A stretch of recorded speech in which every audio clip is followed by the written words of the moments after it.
నూరుకట్ల పిశాచం కథలు. పంచకళ్యాణి.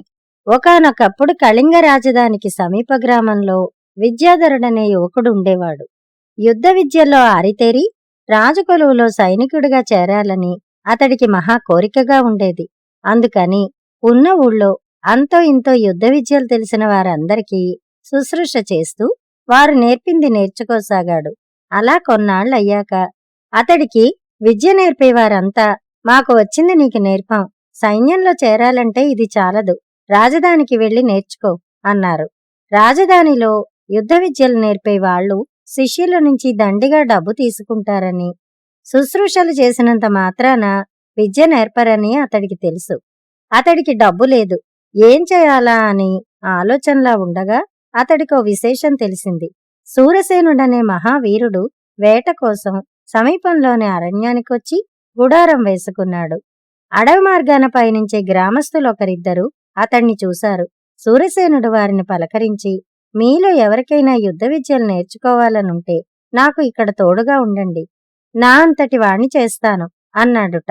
వాళ్ళకి అలాంటి ఆసక్తి లేదు, కాని విద్యాధరుడి ఆశయం తెలుసు కాబట్టి విషయం అతడికి చెప్పారు. వెంటనే విద్యాధరుడు హుటాహుటిన అడవికి వెళ్లాడు. కొంత శ్రమపడ్డాక అక్కడ అతడికి శూరసేనుడి గుడారం కనబడింది. విద్యాధరుడు శూరసేనుడికి నమస్కరించి తన ఆశయం చెప్పుకున్నాడు. యుద్ధ విద్యల పట్ల నీకున్న ఆసక్తి చూసి మెచ్చుకుంటున్నాను విద్యాధర, కాని నీ ఆశయం నాకు నచ్చలేదు. వీరుడైన వాడు పరుల పంచన కాక స్వతంత్రంగా బ్రతకాలి. రాజకులువులో చేరాలనుకుంటే సైన్యాధికారి కావాలి తప్ప సైనికుడు కావాలనుకోకూడదు. నేను యుద్ధ విద్యలన్నీ క్షుణ్ణంగా అభ్యసించాను. ఈ దేశంలో నన్ను మించిన వీరుడు లేడు. ప్రతి ఏటా రాజుగారు నిర్వహించే వీరుల పోటీల్లో పాల్గొని అందర్నీ ఓడిస్తూ ఉంటాను. అయితే మన దేశ సైన్యాధికారి వీరసింహుణ్ణి మాత్రం నేను ఓడించలేకపోతున్నాను. ముఖాముఖి పోరాటంలో మా ఇద్దరిలో నేనే మెరుగు, కాని గుర్రం మీద ఎక్కి పోరాడినప్పుడు మాత్రం ఆయన నన్ను చిత్తుగా ఓడించేస్తున్నాడు. దేశానికి సైన్యాధికారిని కావాలని నా కోరిక. అందుకే రాజు ఉపసైన్యాధికారి పదవి ఇస్తానన్నా అంగీకరించలేదు అన్నాడు శూరసేనుడు. అయ్యా, నాకంత పెద్ద కోరిక లేదు. సైన్యంలో చేరడానికి తగుమాత్రం యుద్ధ విద్యలు వస్తే చాలు అన్నాడు విద్యాధరుడు. సైన్యంలో చేరాలని ఎందుకు అనుకుంటున్నావు? జీతానికా లేక నీ శౌర్యప్రతాపాలు ప్రదర్శించడానికా అడిగాడు శూరసేనుడు. శౌర్యప్రతాపాలు ప్రదర్శించడానికి వీలుపడే కొలువు నాకు కావాలి. అయితే అధికారం మీద నాకు మోజులేదు అన్నాడు విద్యాధరుడు. నువ్వు నాకు నచ్చావు. నేను సైన్యాధికారినైతే నిన్ను ఉపసైన్యాధికారిని చేస్తాను. నీకు యుద్ధ విద్యలు నేర్పుతాను అన్నాడు శూరసేనుడు. విద్యాధరుడు ఆశ్చర్యపడి, యుద్ధ విద్యలు నేర్పడానికి నేనే మీకు ప్రతిఫలం ఇవ్వాలి కదా, కాని మీరే నాకు పదవి ఆశ పెడుతున్నారేమిటి అని అడిగాడు. అందుకో కారణముంది. త్వరలోనే రాజధానిలో వీరుల మధ్య పోటీలు జరుగుతాయి.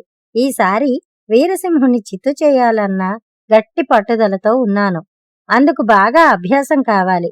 యుద్ధ విద్యలో అభ్యాసానికి సాటి వీరుడు కావాలి. వీరసింహుడు నాపై నిఘా పెట్టి నాతో సాటి వీరులు తలపడకుండా ఏర్పాటు చేశాడు. అతడి అధికారానికి భయపడి ఎవ్వరూ నాకు సహకరించడం లేదు. అతడి చారుల కన్నుకప్పి ఎలాగో ఈ అడవికి చేరుకున్నాను అన్నాడు శూరసేనుడు. ఈ అడవిలో మీ అభ్యాసానికి వీలవుతుందా అన్నాడు విద్యాధరుడు అపనమ్మకంగా. అవుతుంది. వీరసింహుడి విజయానికి కారణం అతడి గుర్రం. అది తన రౌతును రక్షించడానికి ప్రత్యేక శిక్షణ పొందింది. అతడు నన్ను దెబ్బతీయడానికి అనువుగాను, నా దెబ్బలు తప్పించుకునేందుకు వీలుగాను అది కదులుతుంది. అలాంటి శిక్షణనిచ్చే అశ్వశిక్షకులు నాకు లభించకుండా వీరసింహుడు కట్టుదిట్టం చేశాడు అని శూరసేనుడు గుడారానికి కాస్త దూరంగా కట్టి ఉన్న తన గుర్రాన్ని చూపించి, అది మామూలు గుర్రం కాదు, శిక్షణతో అద్భుతాలు చెయ్యగలిగిన పంచకళ్యాణి. వీరసింహుడి వల్ల నాకు అశ్వశిక్షకులు దొరక్క ఈసారికి దాన్ని ఇక్కడికి తీసుకొచ్చాను. ఈ అడవిలో బాగా లోపలికెడితే విషసర్పాలు, క్రూరమృగాలు, కొండ చిలువలు ఉంటాయి.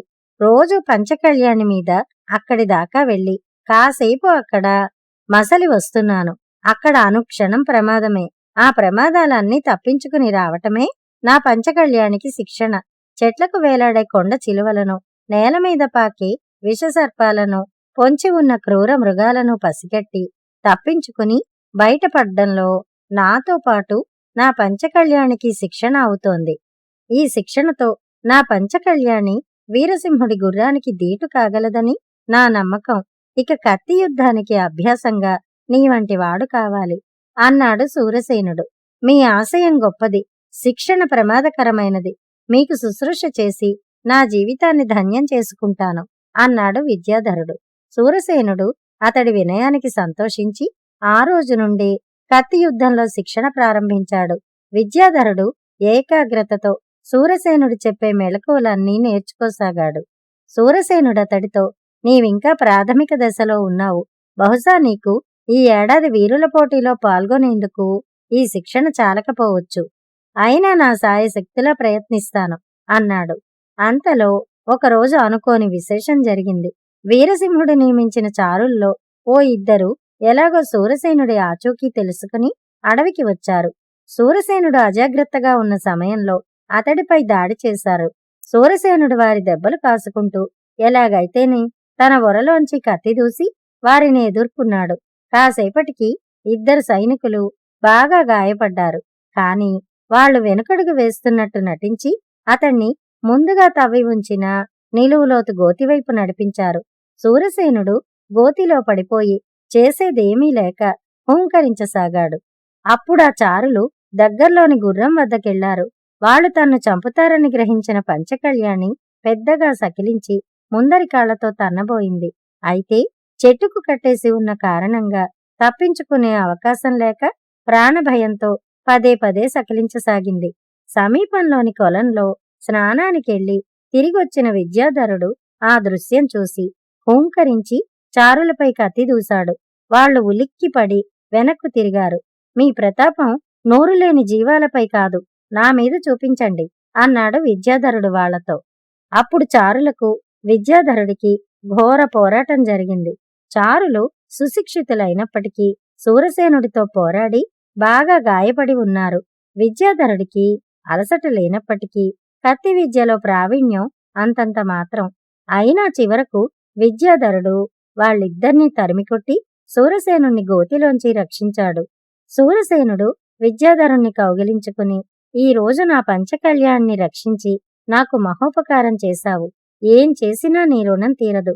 కాని ప్రస్తుతానికి పోటీలో పాల్గొనేందుకు వీలుగా తాత్కాలికంగా నీకు కొన్ని మెళకువలు నేర్పుతాను. ఆ తర్వాత తీరుబడిగా మిగతావి నేర్చుకోవచ్చు అన్నాడు. అంతా మీ దయ అన్నాడు విద్యాధరుడు వినయంగా. శూరసేనుడు అతడికి తాత్కాలికంగా పనికొచ్చే కొన్ని కత్తియుద్ధ మెళకువలు నేర్పడమే కాక పంచకళ్యాణిపై స్వారీ చెయ్యడానికి తగుమాత్రపు శిక్షణ కూడా ఇచ్చాడు. ఆ తర్వాత గురు శిష్యులిద్దరూ రాజధానిలో వీరుల పోటీల్లో పాల్గొనేందుకు వెళ్లారు. విద్యాధరుడు పోటీల్లో పాల్గొని ఒకరిద్దరిని ఓడించి ఆ తర్వాత ఓటంపాలయ్యాడు. శూరసేనుడు మాత్రం క్రమంగా ఒక్కొక్క వీరుణ్ణే ఓడించి చివరకు సాటిలేని మేటి వీరుడిగా నిలబడ్డాడు. అప్పుడు వీరసింహుడు శూరసేనుణ్ణి సవాలు చేశాడు. ఇద్దరికీ కాసేపు భయంకర పోరాటం జరిగింది. చివరకు వీరసింహుడు శూరసేనుణ్ణి గుర్రమ్మించి పడగొట్టాడు. తన కత్తిని అతడి గుండెలకు గురిపెట్టి, ఇన్నిసార్లు నా చేతుల్లో ఓడావు, ఈ అవమానం నిన్ను దహించడం లేదా? నేనైతే ఒక్క పరాజయానికే ఆత్మహత్య చేసుకుని ఉండేవాణ్ణి అని అపహాస్యం చేశాడు. ఆ పోరాటాన్ని తిలకిస్తున్న విద్యాధరుడికి ఈ మాటల ఆవేశం రప్పించాయి. అతను వెంటనే లేచి నిలబడి, సమర్థులైన వారు తమ శక్తిని మెరుగుపరుచుకునేందుకు ప్రయత్నిస్తారు. శత్రువైనా సరే సాటి వీరుణ్ణి మెచ్చుకుంటారు. శూరసేనుడి ప్రతాపాన్ని అభినందించలేని నీవు నీచుడివి. విజయ్ గర్వంతో నోటికొచ్చిన విధంగా మాట్లాడే నిన్ను నేను ఓడిస్తాను. అప్పుడు నువ్వు ఆత్మహత్య చేసుకుంటావా అని ప్రశ్నించాడు. వీరసింహుడు అతడి వంక తిరస్కారంగా చూసి, నేను వీరులతో తప్ప సామాన్యులతో పోరాడను. నా గురించి తెలియక ఏమేమో వాగావు. నేను పోరాటానికి అంగీకరిస్తే అదే గౌరవంగా భావిస్తారు వీరులు. కాని నేనిప్పుడు నీతో పోరాటానికి ఒప్పుకోవడానికి కారణం నీ మీద గౌరవంతో కాదు, నీ వదరబోత్తనానికి మరణశిక్ష విధించడానికి. తప్పైపోయిందని నా కాళ్లు పట్టుకో, క్షమించి వదిలేస్తాను. లేదు, ఈ పోరాటంలో నిన్ను ప్రాణాలతో వదలను. బాగా ఆలోచించుకుని నిర్ణయం తీసుకో అన్నాడు. ఇందులో ఆలోచించడానికి ఏమీ లేదు. నేను పోరాటానికి సిద్ధమే అన్నాడు విద్యాధరుడు. వెంటనే వీరసింహునికి విద్యాధరుడికి మధ్య కత్తి యుద్ధం పోటీ మొదలైంది. విద్యాధరుడు పంచకళ్యాణ్ణి అధిరోహించి ధైర్యంగా వీరసింహుణ్ణి ఎదుర్కొన్నాడు.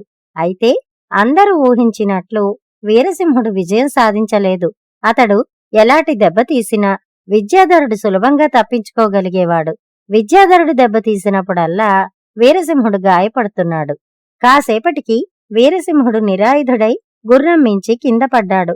కళింగరాజు ఈ పరిణామానికి ఆశ్చర్యపడి విద్యాధరుడి వివరాలు అడిగాడు. అప్పుడు సూరసేనుడు ముందుకొచ్చి, ప్రభూ, ఇంతవరకు అతడు నా శిష్యుడు, ఇప్పుడు గురువుని మించిన శిష్యుడయ్యాడు అన్నాడు.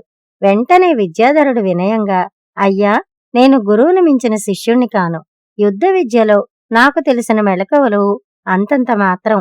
నా గురువు సూరసేనుడు తన అశ్వానికి ఇచ్చిన అద్భుత శిక్షణే ఈ రోజు నన్ను రక్షించి నా విజయానికి కారణమైంది. అంతా ఈ పంచకళ్యాణి గొప్పతనమే అంటూ అడవిలో జరిగిన విశేషాలన్నీ చెప్పాడు. సూరసేనుడు ఒప్పుకోలేదు. ఇది పంచకళ్యాణి విజయం కాదు.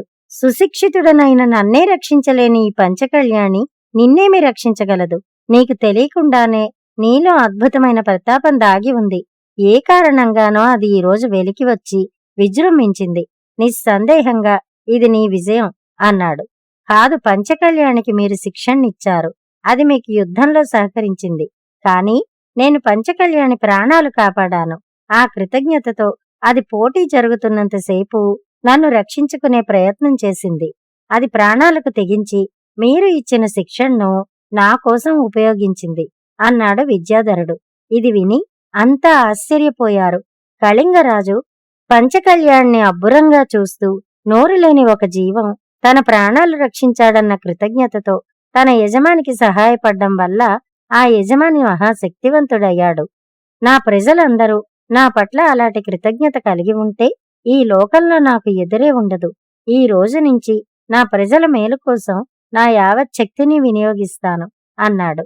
తర్వాత ఆయన సైన్యాధిపతి వీరసింహుణ్ణి బాగా మందలించాడు. సూరసేనుణ్ణి, విద్యాధరుణ్ణి తన కొలువులోకి తీసుకున్నాడు. ఎన్నో ఏళ్ల శిక్షణ కంటే కరుణతో విద్యాధరుడు చేసిన ఒక్క మంచి పని అతడికి ఊహించని విజయం సాధించి పెట్టింది.